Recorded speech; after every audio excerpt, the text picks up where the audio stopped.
En 1984, sur les présentoirs des librairies calédoniennes, nous voyons débarquer la toute première bande dessinée 100% locale, La Brousse en folie. Mais que raconte-t-elle? Eh bien des histoires drôles sur la vie des broussards. Bien qu'un peu caricaturale, c'est à travers des personnages, des références typiquement calédoniennes ou des clichés que les lecteurs vont se sentir compris, enfin représentés.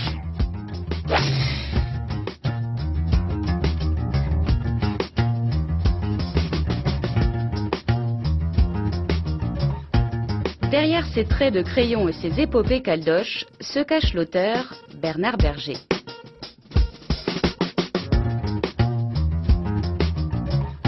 La Brousse en folie, c'est né d'une vision du passé.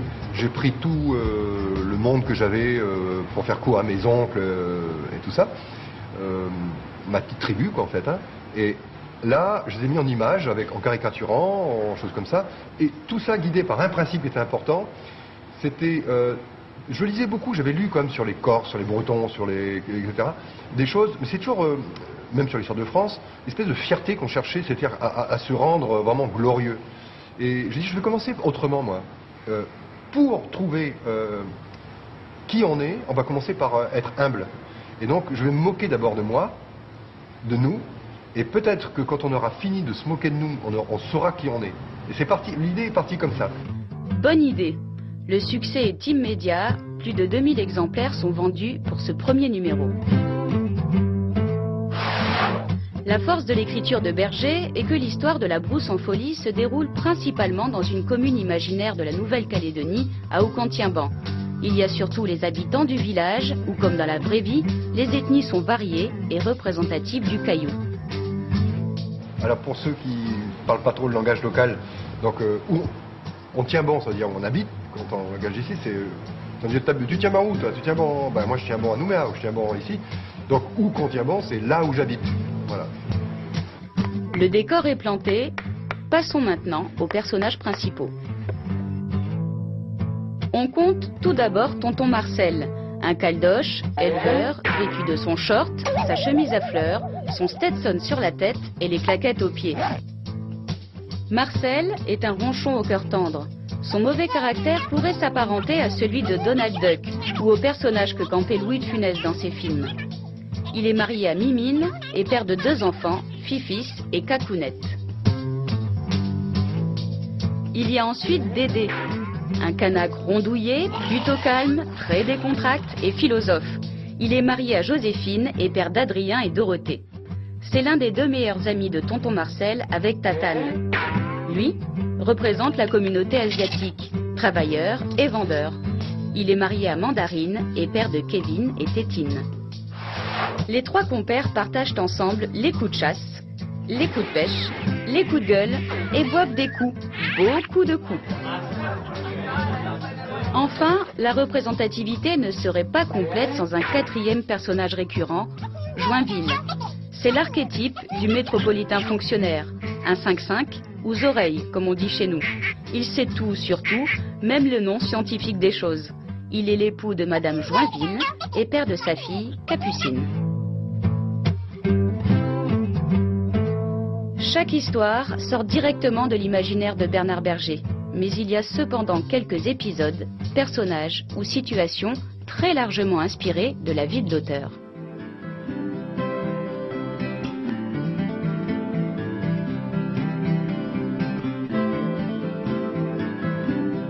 Je crois que j'ai toujours dessiné. Mes parents, lorsque mes parents parlent un petit peu de ce qu'on faisait quand on était gosse, comme mes oncles, mes tantes me parlent de nous, c'était... et moi, c'était dessiner. Alors 2 choses, soit c'était le dessin, soit c'était jouer dans les brousses. Bernard Berger est né à Nouméa en 1957. Issu d'un milieu modeste, ses parents ont pour habitude de l'envoyer avec ses frères passer leurs vacances dans la famille de Brousse à Thio, Poya, Koumak, Gomen.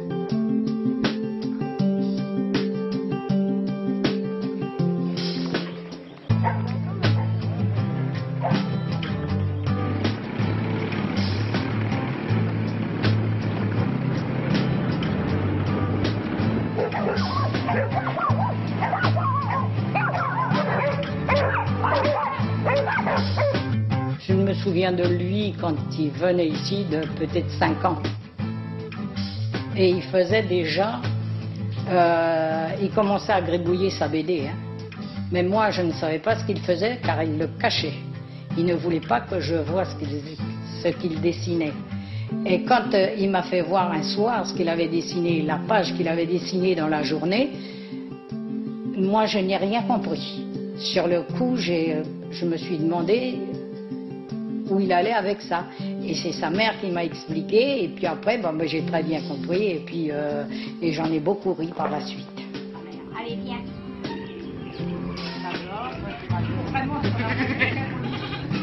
Il y a des endroits, il y a des histoires qu'il a dessinées à sa manière, mais qui me rappellent la ferme.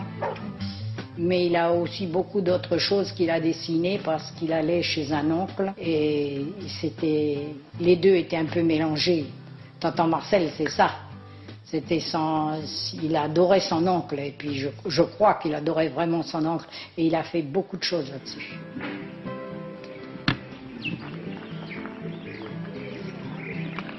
L'enfance, en fait, c'est deux mondes. C'est l'imaginaire permanent, je crois que c'est ça.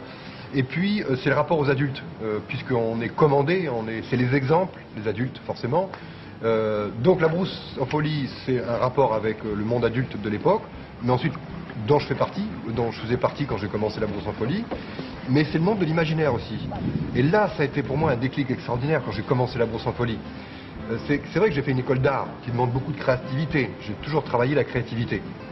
Mais la brousse en folie m'a donné, comment dire ça, un véhicule, c'est un peu comme un vaisseau spatial. Je suis aux commandes d'un monde imaginaire. Et là, je peux maîtriser l'imaginaire. Je peux y aller. Et c'est vaste. Quand j'y maîtrisais, je peux aller visiter plutôt. Je visite.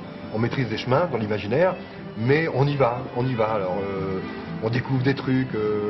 Et là, ce qui m'a permis, moi, quand j'ai commencé, de 84 à nos jours, 30 ans après, d'avoir une chance, et je veux dire que j'aimerais que tout le monde l'ait, en fait, hein, d'avoir deux pays, en fait, le mien et le monde imaginaire.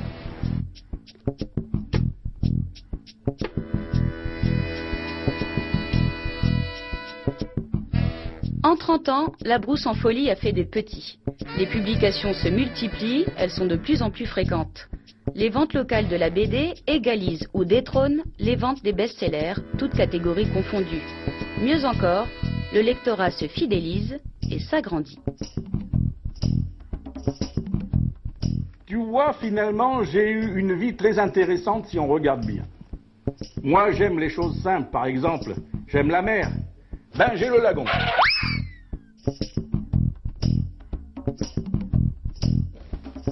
C'est simple. J'aime la chasse, ben j'ai la brousse. J'aime les copains, eh ben j'ai mes bouteilles carrées. L'album que je préfère est sans aucun doute Panier de crabe. Chez Bernard Berger, tout parle du pays. Alors évidemment, toutes les expériences qu'on a fait soi-même dans ce pays, on en retrouve des images chez Bernard Berger. Et ça c'est intéressant quoi, d'avoir quelqu'un, un auteur qui est aussi qui a voulu traduire l'originalité de ce pays. Mais ce qu'il y a de bien, c'est que c'est aussi quelqu'un qui ne connaît pas du tout la Nouvelle-Calédonie, il va lire ces bandes-là, un touriste qui va être de passage, il va quand même se faire une idée, quoi, à ce moment-là, qui ne sera pas tout à fait fausse non plus, quoi. C'est ça qui est bien.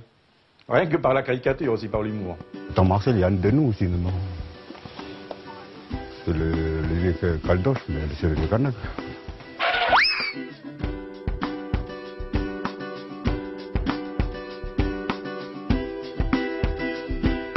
La première fois que ma femme m'a montré la brousse en folie, marché cramou, mais ça m'a plu. Et puis j'adorais son livre. C'est dans les années 87, ça remonte. Je me demandais qui a écrit ce bouquin. C'est là, ma femme m'a dit, mais c'est pas toi, maman. Je vais m'expliquer, mais ça vient d'ici. Je ne savais pas que c'était la Calédonie. Pour moi, un bon dessiné, c'est un mec qui vient de loin, c'est pas un mec d'ici. Et ça, après, j'ai dit, mais non. Bernard, c'est un mec d'ici. C'est Berger, quoi. J'aime tous les albums de La Brousse en folie, mais j'avoue que j'ai un faible pour On a marché sur la Gold Coast. Alors, ceci pour différentes raisons, toutes simples. La première en est que pour une fois, j'ai envie de dire pour une fois, les personnages sont sortis de leur milieu habituel, de leur brousse, qu'on aime bien, et on les voit donc réagir dans un cadre qui leur est étranger.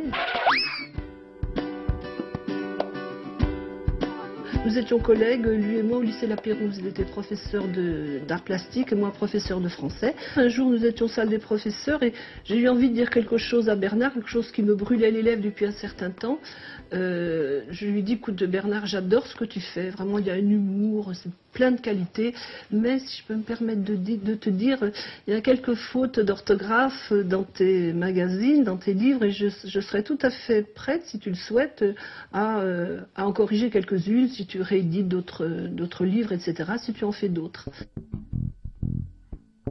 Dans ce que j'avais à corriger, il y avait bien sûr des fautes d'inattention, il y avait aussi quelques fautes peut-être liées à une orthographe française difficile, peut-être quelques points ignorés, mais ce que je dois dire, c'est qu'au fil des livres, ce genre de faute a disparu, quasiment disparu, et donc bravo Bernard, finalement tu es un très bon élève.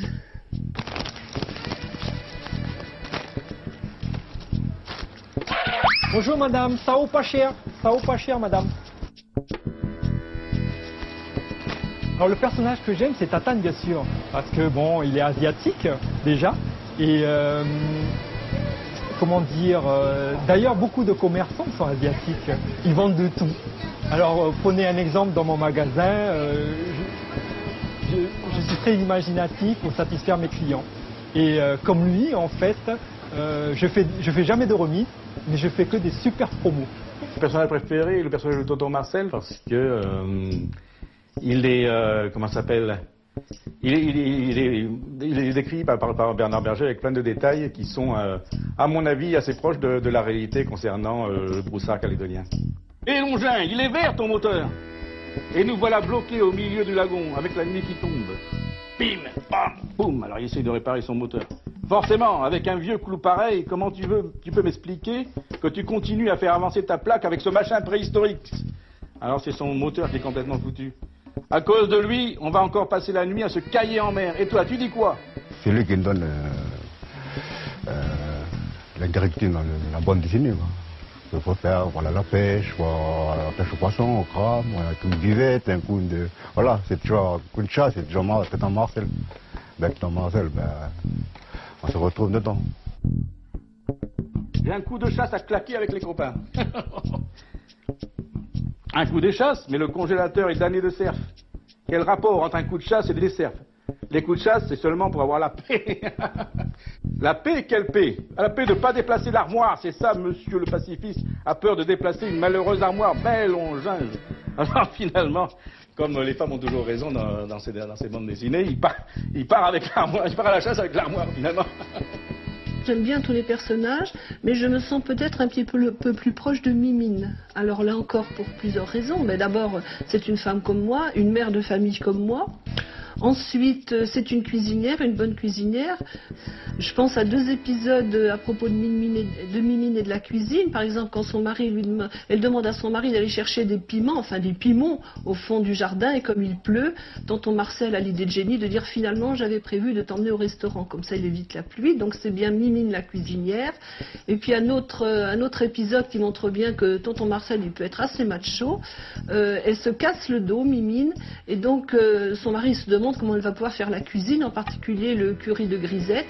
Tout d'un coup, il dit j'ai une idée, et le lecteur s'imagine chouette, il va réussir à la guérir. En fait, non. Il a fait grimper cette pauvre Mimine sur un tabouret, comme ça, elle cuisine pliée en 2 au-dessus du fourneau, elle cuisine le curry de grisette. Donc, c'est toujours Mimine la cuisinière, et cet épisode montre quand même que tonton Marcel apprécie la cuisine de sa femme, ce qui fait toujours plaisir. L'album que je préfère de La Brousse en folie, en vrai, je n'ai pas de préférence. Ils sont tous bien. Hein, ça me fait rappeler vraiment ce que j'ai vécu avec mes frères et sœurs pendant mon adolescence, à faire toujours à traîner, à faire les 400 coups. La Brousse en folie, pour moi, comme je disais, c'est un moyen de traverser comment ça s'appelle, les ethnies. par rapport à ce qui se passe dans le pays. Mais la bourse pour lui permet de rassembler tout le monde, parce qu'on se retrouve dedans. Il y a le Calédonien, le Caldoche, les Vietnamiens, il y a du monde dedans. Donc voilà. On parle d'un destin commun, mais voilà, c'est les dedans. Hein. Dans le BDR Bernard.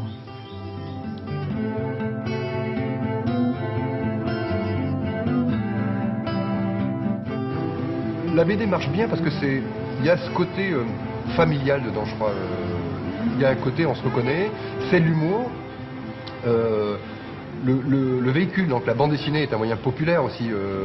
Alors, c'est vrai que la littérature en Calédonie fonctionne, mais les gens lisent peu. On sait ça, on dit souvent qu'on est un pays du langage, on est un pays de la parole, et c'est vrai que la littérature, bon, les gens lisent peu. Il y a une petite élite qui lit, c'est vrai, mais la grosse partie de la population ne lit pas. Moi, quand j'étais petit, la vérité, c'est que je lisais Zambla et Hakim, c'était des bandes dessinées. On lisait surtout ça. Black le Rock, tous les gens qui se souviennent de ça, voilà, on lisait ça, c'était de la BD facile et tout ça. Donc là, moi, en fait, j'ai pris ce chemin-là, quoi, en fait, et cette niche, on va dire là, où j'ai remplacé un peu cette bande dessinée qui n'avait pas de sens. J'ai donné du sens pour que ça parte de chez nous, on se reconnaît dedans. Et je crois que c'est bon, en fait, je crois qu'à un moment donné, les Calédoniens avaient besoin de se reconnaître dans quelque chose aussi. Ça, c'est important, on se reconnaît dedans. On n'est pas tout dedans, mais au moins, c'est une image de nous.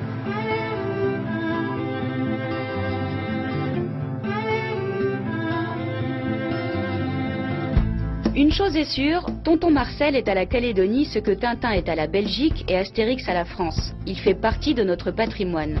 Au fil du temps, son créateur a su varier les plaisirs. Nous naviguons entre la BD humoristique classique, une page, une histoire, en passant par des albums concentrés sur une seule et même histoire. Ainsi, nous pouvons suivre par exemple les péripéties de nos héros en Australie. Le noir et blanc des vignettes laisse place à la couleur, l'aventure de la brousse en folie prend de l'ampleur. Elle devient un modèle, une référence calédonienne. Bernard Berger représente pour moi celui qui a donné des lettres de noblesse à la bande dessinée locale. Il représente vraiment pour moi la Calédonie. Il y a des gens qui ont des expressions qui viennent de sa BD aujourd'hui. Il représente beaucoup de choses en Calédonie, je crois. C'est pas pour moi, en fait, c'est pour la Calédonie qui représente plus. C'est celui qui a permis à la bande dessinée d'exister en Calédonie et surtout d'avoir une vraie présence, que les gens soient... montrer que les Calédoniens étaient des vrais amateurs de bande dessinée. Grâce à lui, il a pu prouver ça, ce qui n'est pas le cas partout. Quelqu'un qui n'a pas le talent de Bernard, s'il avait fait La Brousse en folie, il n'aurait pas tenu autant d'albums. C'est quelqu'un qui, à partir du moment où on dure comme ça et que le succès finalement a été crescendo, montant pour Bernard tout le temps, ça montre que c'est quelqu'un qui a vraiment du talent. Ce n'est pas un dessinateur comme Jarre par exemple, qui va faire des dessins chiadés, plein de détails et tout. Il va à l'essentiel. Voilà, pour moi c'est quelqu'un qui est dans l'efficacité. Il va à l'essentiel. Et ce n'est pas seulement pour moi juste un dessinateur local qui a un petit talent. Non, il a un vrai talent comparable à des talents de métropole, quoi. Voilà, ça va plus loin que le local pour moi, La Brousse en folie.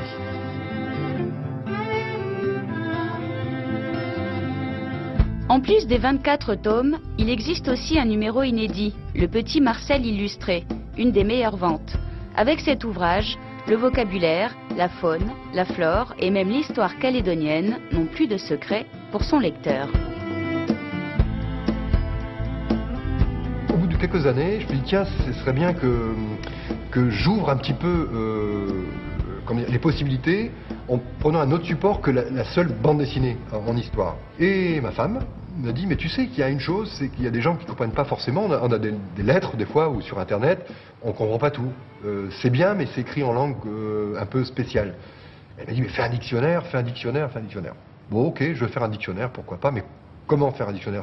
Est-ce que je fais un dictionnaire avec tous les mots, un peu illustré? Ah ouais, illustré c'est bonne idée, c'est un peu comme le Larousse. Autrefois il y avait le Larousse illustré avec l'image de la voilà, base grecque, on avait un tracteur, on avait le dessin d'un tracteur, tout ça. Ah, je vais faire ça.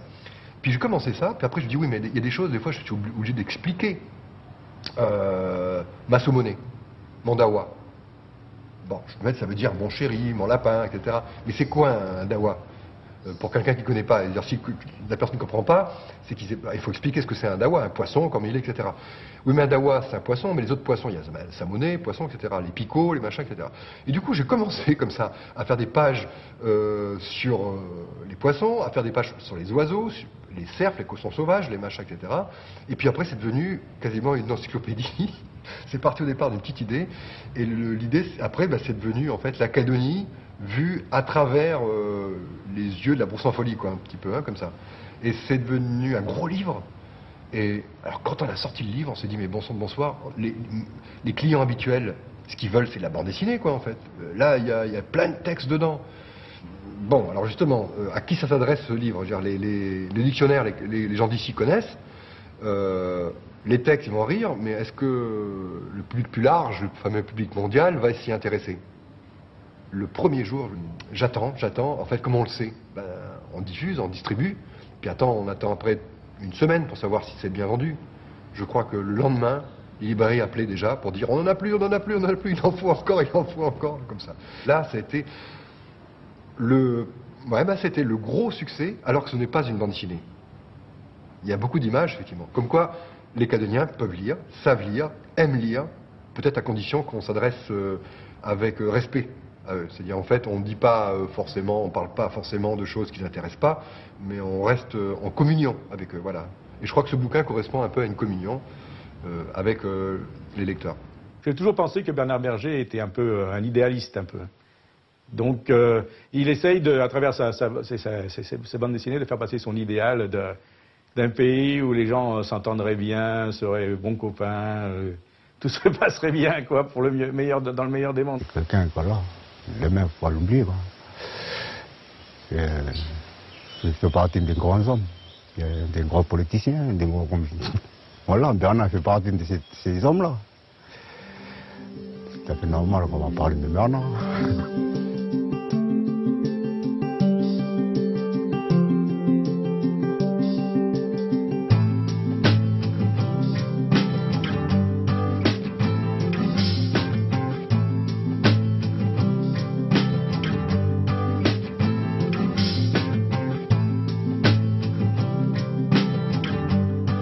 On aura peut-être un jour un Tonton Marcel président, qui changera beaucoup de choses quand même dans l'histoire de la Calédonie.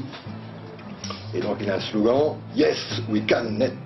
Quand il vient au magasin, on blague souvent sur ses albums, comment il a imaginé les blagues avec Tatane et tout, c'est excellent. Alors son petit péché mignon, c'est le sandwich au poulet, attention, avec hachard.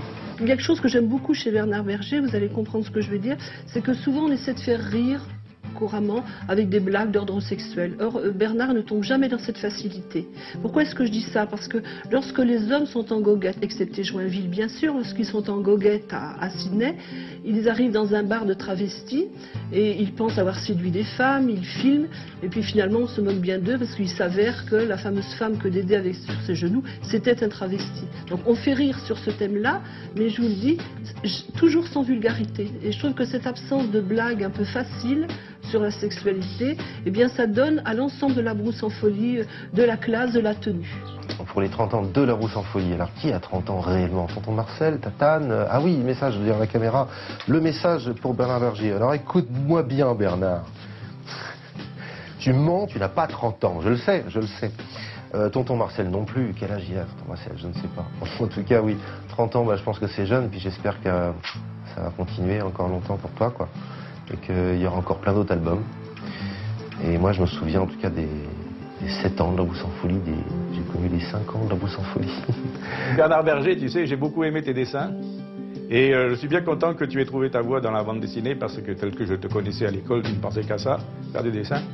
Alors là, je suis bien content que tu parles comme ça de la Nouvelle-Calédonie, et avec autant d'humour, et c'est très intéressant. Ça me fait penser à Astérix et Obélix, mais chez nous, quoi. C'est un exemple, comme tous les écrivains, tous les historiens, voilà. Bernard, c'est un des sénateurs du pays, mais voilà, il faut continuer son travail. C'est le vieux Bernard, simplement, l'Indien de continuer. Et Ça me fait chaud au cœur là de lui parler, pas grand chose à dire, mais simplement de dire, de continuer, de lui dire merci. On a vécu pour les 30 ans. Si Bernard, un jour, tu as un moment, eh bien, tu serais le bienvenu. J'aimerais bien avoir un moment autour de ma table et puis qu'on puisse discuter, rire du bon vieux temps.